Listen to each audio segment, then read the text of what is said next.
One of the hardest lessons in leadership is really realizing that people don't respond to your intentions, they respond to how they experience you.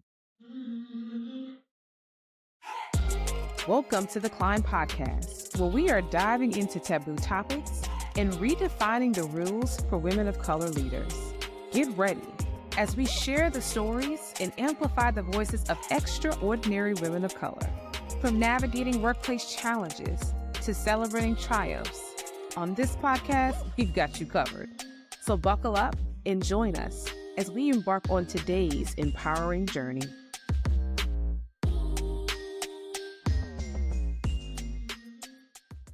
Welcome to the Climb Podcast, where we empower women of color in the pursuit of leadership and managerial roles. I'm your host, Felicia Smith, the founder of The Climb.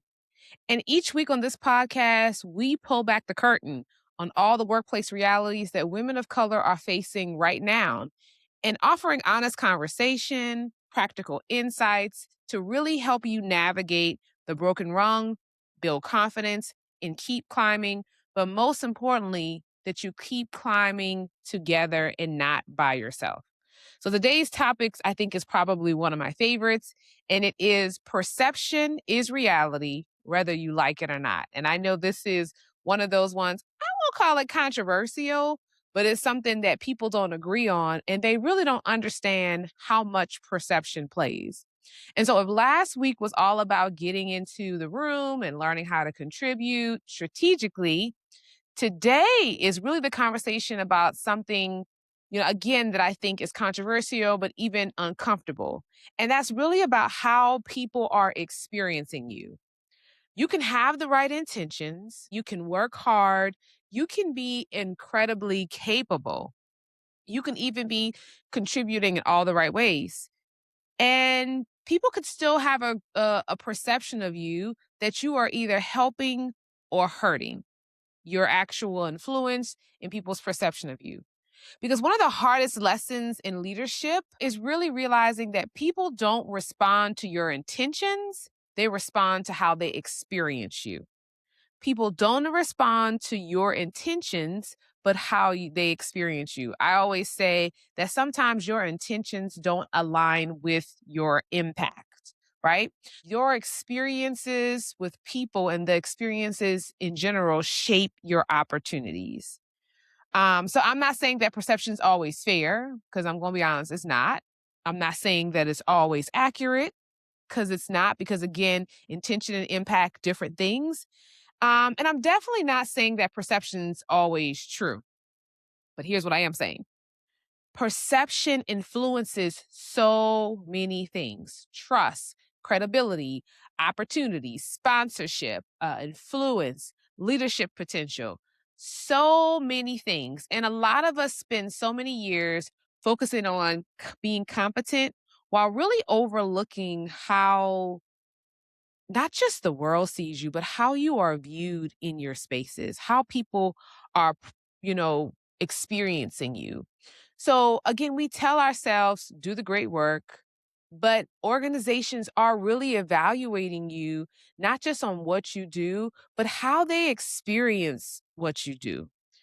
So that's what we're going to talk about today. And I'm going to tell you that I have seen this played out for so many years in the wrong way, where people think it doesn't matter. They think that even if people are perceiving you in a negative light, that it'll wash itself out with your work. And I'm here to tell you that is not true. Nobody wants to work with a person that they perceive to be an a-hole. No one wants to work with a person that they perceive that is hard to work with. I don't care how good your reputation is. And so perception means a lot, and it's critical leadership skill that you have to have. Okay, so we're going to jump into segment one, which is somebody should have told me. And what I'll say is that somebody should have told me, again, that people don't experience me the way that experience myself, right? So I've spent a lot of time with myself. I have an understanding of me. But a lot of people don't experience me the same way that I do, because when I say words, I have an intention. I have a way that I'm thinking that it's come across, but that's not always. And so, in my career, I've definitely gotten feedback of when I thought something was going away and it didn't. I would say that I have a very strong personality. And oftentimes people's perception of me is just being a person who's work, work, work, very robotic. And because of that, often don't see me as a person who will sit around the water cooler and just chit chat, or a person who doesn't take breaks, or a person who doesn't watch TV or doesn't do fun stuff because they're very serious. That's not true, actually. I kind of am serious, let's be honest. But I like to have fun too. And so I'm very mindful of the perception of just being work and not being approachable, people not being able to talk about their weekend. And so I'm aware of that perception. I wasn't. And I'm gonna be honest with you, early in my career, it was the thing that held me back because there was people who stood around the water cooler. There were people who talked to these leaders who enjoy interactions, and I did not do the same. And so, although I felt like I was doing a really good job and I knew I was excellent at the work, no one knew me outside of the work. And the perception I was giving was just a person who was very serious, but was not personable. Now, that feedback in itself wasn't harsh and it wasn't unfair, but it was true. But it wasn't the way I saw myself. And I had to really ponder and think about that because in my mind, I knew my intentions. I knew that I wanted to be taken seriously for my work. I knew that I was committing and I was trying to move the mission forward. But I didn't know that that translated in real time to a person who was unapproachable and not a person that, really was kind of a team player who you just wanted to be on a team with. And so people don't, again, interact with our intentions, they interact with our actions. People don't interact with our intentions, they interact with our actions. And so I've had many a conversations with mentees about, hey, I know that's your intention, but that's not how that came out, right? Because people don't know what's in your head or what's in your heart. They don't know what you meant. They don't even know what you were trying to accomplish. But all they know is what they're experiencing. And I'm going to be honest. Sometimes they're experiencing things through the lens of hurt or things that have happened in the past, and you can't always control that. But for the most part, I think that it's important to understand that what you are doing isn't always, or your intention isn't always your impact. And so a lot of us spend so much time trying to, particularly women of color, trying to avoid those negative stereotypes, like being too aggressive or too emotional or too loud or too intimidating. And we become hyper focused on what we're trying to communicate, really without stopping to ask ourselves, how are people actually receiving what I'm saying, my actions, everything that I'm doing in a day to day basis? And I think that's a different question. How are people actually receiving me? Leadership really isn't about who you are. It's about, again, how people experience you or how people are experiencing who you are. And I'm going to say that a million times because I need you to know that. You can be a phenomenal leader and have blind spots. As a matter of fact, I believe everyone has blind spots. I know I have blind spots. And you can be incredibly self confident and still be misunderstood. You can have great intentions and still have unintended perceptions. And let me go on record as saying that it's not a failure when that happens, right? Because you always can't project what someone's perceptions are. But in the moments of which when you know better, you try to do better, right? But I want you to know that it's not failure. So I never want someone to say, well, someone perceived me differently and that just means you failed. No, it just means that what you tried to project didn't happen. And so that brings us to our next segment, which is Truth Is. And we're going to talk about all the truths associated with perceptions. Okay? Because people make assumptions every single day, right? Before you speak, before you present, before you explain, people are already building a narrative about you. They're asking themselves, can I trust her? Does she know what she's talking about? Can she handle the pressure? Would I put her in front of leadership? Would I want her on my team? All of those are perceptions built through a dozen small moments. I don't know if y'all remember there's a show on ABC what used to be called A Million Little Things. And what the show is all of these little things becoming this larger thing that impacts this group of friends. So perception is built on dozen of small moments, not one big moment, a dozen of small moments often. So the way that you communicate, the way that you handle conflict, the way that you respond under pressure, that's a big one. The way that you carry yourself, the way that you talk about your accomplishments, all of those things create your leadership brand and a perception, whether you are trying to intentionally build one or not. 'Cause some people are like, I don't really believe in brands, blah, blah, blah, blah. You don't have to believe it, but another word for a brand is also a hallway foul. I put those as similar things. So your hallway foul and how people perceive you makes such a difference. And I'll just pause and say that oftentimes we think of our hallway file leadership brand just being how leadership sees us, but it really can be your peers because I can't tell you how many times other leaders, other colleagues, or my peers where someone has came to me and asked me an opinion about that person. And although I wasn't making the decision, what I said to the decision maker influenced where that person was going. And so don't always think it's just, one up or I don't want to have leadership brands. I don't have one. No, you still have one. You're just not managing it. Okay. And that's just the truth. That might be harsh, but it was the truth. So here's where women get stuck. We assume that people know our intentions. Oh, they know my heart. Or I've heard, as long as I know my intentions, that's all that matters. No, it's not all that matters. Your impact matters, right? Because people know their experience. You assume, oh, my work speaks for myself. They know. No, they don't. People speak for the work. You got to open your mouth. We assume if perception isn't true, it doesn't matter. Here's the facts. Here's the facts. Let me tell you, no one really cares about the facts. Let's be honest. Like in some business lines, for sure, your work matters and the facts of your product matters. But when you are dealing with a person and how they feel about a thing, they don't care diddly squat about your facts. What they care about is how they feel like they are taking you in and how they are experiencing you. So it still matters because people act on what they believe, right? Whether it's true, not again, I'm not saying it's fair. I'm just telling you. So one of the most dangerous things in leadership is what I call the perception gap. And that is how you see yourself and how others experience you. The in between is the perception gap. So if you think that you're collaborative, but other feels like you're indecisive, that's where your gap is. If you think you're direct and other people think you're harsh, there's a gap there, right? If you think you're staying in your lane, but other feels like you're just disengaged or you swerving in everybody else's lane, that's your gap. If you feel like you're humble and others are experiencing you as being a person of lack of confidence, that's your gap.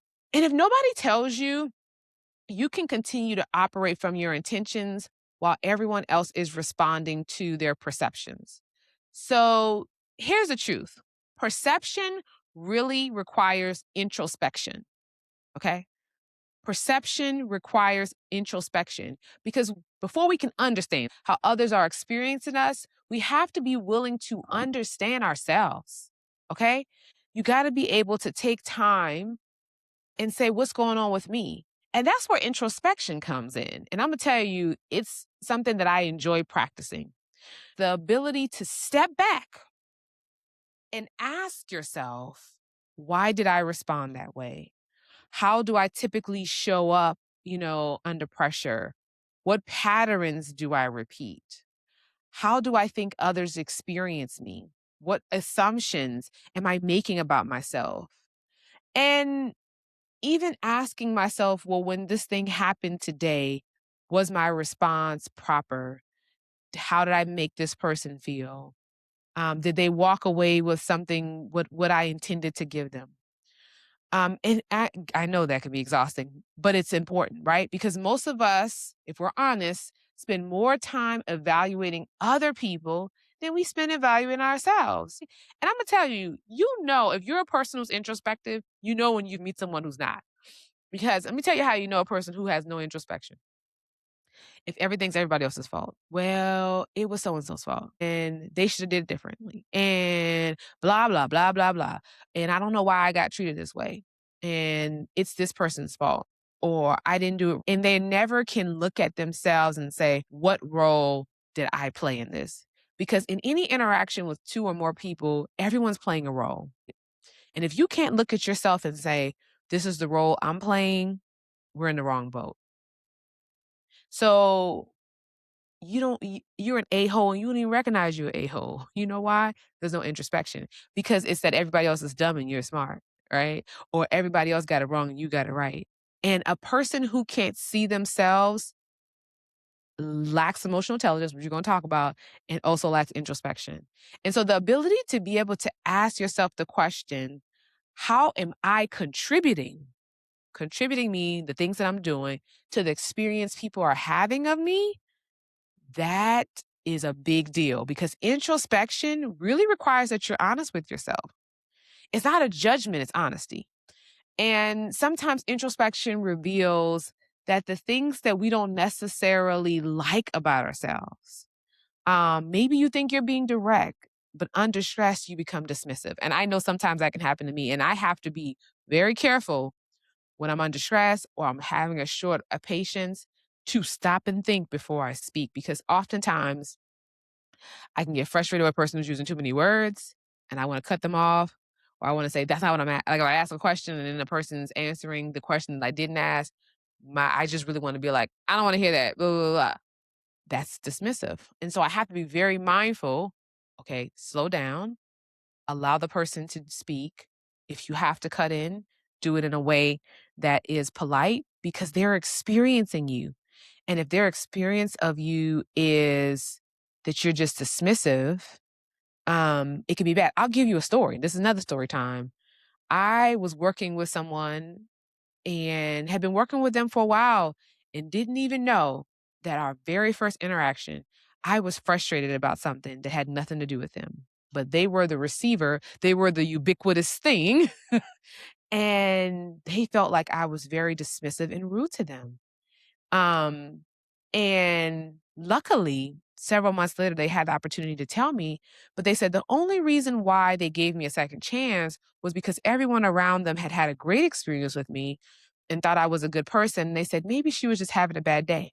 And that was true. I was frustrated about a thing, but in me being frustrated, when I spoke to that person, they were experiencing me in a way that was not positive because I couldn't control my emotions in the moment to say, hey, it's not their fault. It is the situation's fault. And so maybe sometimes you think you're being away and you're not. Maybe you think you're being collaborative, but you're actually avoiding the difficult conversation. And no one likes a person who's conflict avoided.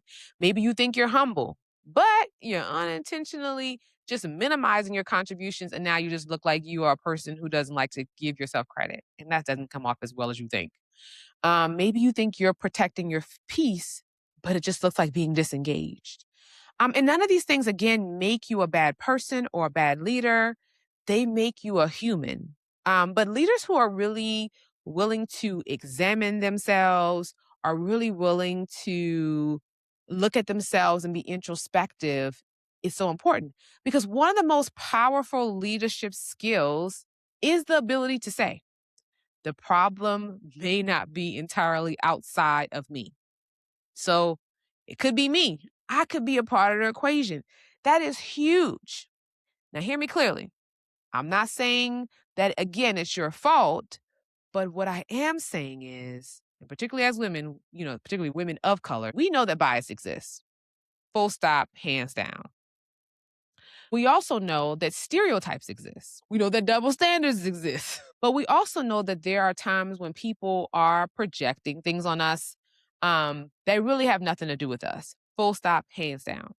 But what introspection does is helps us to tease out when it's projection and when it is I am contributing to it, right? What belongs to this system and what belongs to us. Because if everything is everyone else's issue, and there's nothing for us to ever learn. And if everything is our issue and we carry responsibility that doesn't belong to us, then we can't tell the difference. And introspection helps us to tell the difference about when it's a little bit of me, when it's a little bit of the other person, when projections are in play, when bias is in play, when all these things are in play. And then you can kind of tease out, the role that you're playing. Or sometimes I'm not playing a role. I'm just living in somebody else's head and this is what it is, or this is how I want to approach it differently. Because perception tells us here is how people are experiencing you. Introspection asks, what can I learn from the experience? The growth happens when two come together, when you understand yourself and when you understand your impact on others. Because leadership isn't just about knowing who you are, it's about also understanding, again, how you're experienced. And this is why two people can have a similar talent and very different opportunities, because opportunities often follows perception, not your performance. And I'm not saying it's fair. I'm saying it's what it is. You at the table, again, like we talked about, you at somebody else's table playing their game, and I'm telling you the dim perception, that card is out there. That's the big joker, right? And so you have to understand how the system works, and you have to understand how you are perceived. So what do we do about it? We've been talking about perception. We've been talking about introspection. Maybe this is a new term, new thought for you. So let's move into our final segment, which is called Another Mended Rung. So, threes. I want to leave you with 3 shifts that can really help you to move into a place of introspection and really help you to do better in managing the perceptions. Stop asking what you're sending and start asking what's being received. Stop asking what you're sending, start asking what's being received. Okay, so most people, again, we focus on what did I mean? But influential leaders focus on what do people hear, right? What did I mean? What people hear? Because communication is not complete when you speak.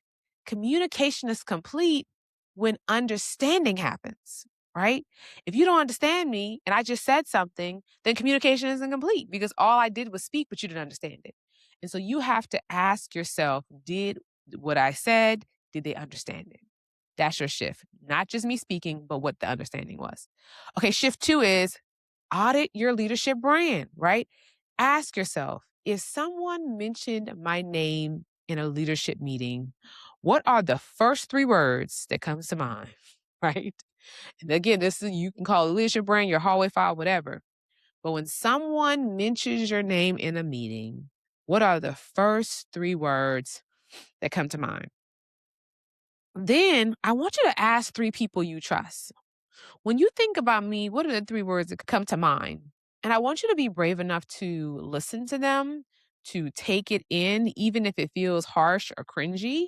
And then the third shift is we have to be intentional about our narrative. If you don't tell your story, someone else will. Don't assume people understand your value, your leadership, your boundaries, your impact, your strength. Communicate. Not arrogantly, not aggressively or performatively, but strategically, right? Be willing to say, hey, this is my truth. This is what you need to know about me. Because again, perception doesn't happen by accident. It happens through those million little things, right? Through consistency of you being the same person all the time. So here's our reflection challenge. Before our next episode, I want you to ask 3 people a simple question. What is it like to work with me? And then listen to it. I don't want you to defend it. Don't try to explain it. Don't try to justify it. Just listen. Because awareness is where growth begins. Not, well, you commented wrong. No, just listen, ask them, and say, thank you for the feedback. You can ask probing questions if you want to understand more, but don't feel like in that moment you need to defend. Just take it in. Okay, so let me leave you with my last thought. Perception is not reality, but it's true. Okay? Perception becomes reality because people act on it.